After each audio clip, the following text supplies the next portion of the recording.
रीट 2026 जो जनवरी 2026 में होने जा रही है, उसमें इंग्लिश भी एक सिलेबस का पार्ट है।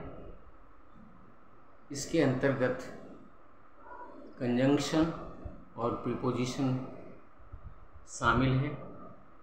तो इंग्लिश में कंजंक्शन और प्रीपोजिशन के बारे में हम सामान्य जानकारी पहले प्राप्त कर ले रहे, इसके पश्चात डिटेल जानने का हम प्रयास करें।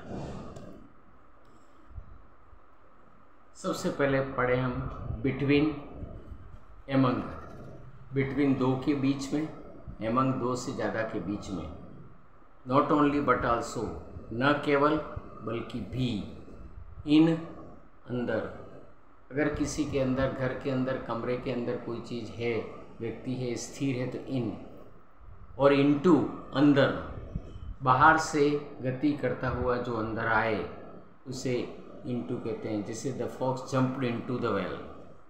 आफ्टर, बाद में या पीछे, बिफोर, पहले या आगे, एट, पर, बाय, द्वारा, तक, सो दैट, इतना कि, सो दैट, इसलिए, सच दैट, इतना कि, ऑन, ऊपर, अपॉन, ऊपर, अंडर, नीचे, बिलो, नीचे, टिल, जब तक या तब तक, अनटिल, जब तक नहीं, टू, को, फ्रॉम, से, फ्रॉम, से, टू, को, बिसाइड, बिसाइड का मतलब है पास में, नियर, बिसाइड्स, के अलावा, इसके अतिरिक्त, सिवाय, ऑल्दो, यद्यपि, यट, फिर भी, एज सुन एज, ज्यों ही, जैसे ही, नो सुनर देन, ज्यों ही, जैसे ही, स्केर्सली वैन, मुश्किल से जब, हार्डली वैन, मुश्किल से जब, आइदर और, या दोनों में से एक, नाइदर नॉर, ना, दोनों में से या किसी में से कुछ भी नहीं है। जैसे कुछ प्रीपोजिशन है, by bus, by train, by plane, by का प्रयोग होता है। जैसे घड़ी में what is your time, by your watch, in your watch नहीं, बाय यूर वॉच, घड़ी में क्या बजा है।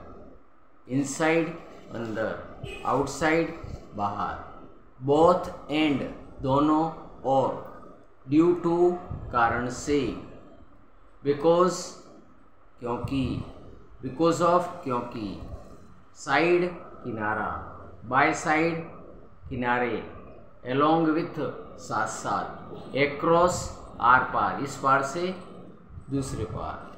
जैसे डिग्री, डिग्री 3 होती हैं, पॉजिटिव डिग्री, कंपैरेटिव डिग्री और सुपरलेटिव डिग्री। पॉजिटिव में किसी से तुलना नहीं होती है, कंपैरेटिव डिग्री में तुलनात्मक अध्ययन होता है, सुपरलेटिव डिग्री में जितने भी उनमें सबसे बेस्ट होता है। पॉजिटिव डिग्री की विशेषता एज या सो एज का प्रयोग होता है। कंपैरेटिव डिग्री में ईआर देन या मोर देन का प्रयोग होता है। सुपरलेटिव डिग्री में द, ईएसटी या द मोस्ट प्रयोग होता है। इस प्रकार आपको इंग्लिश की तैयारी करनी है और इंग्लिश की तैयारी के साथ साथ कुछ और चीज़ें हम जैसे कंडीशनल सेंटेंसेस हैं, फ्रेजल वर्ब्स हैं, पॉजिटिव वर्ब्स हैं इत्यादि का अध्ययन करेंगे। इंग्लिश में प्रैक्टिस की आवश्यकता है।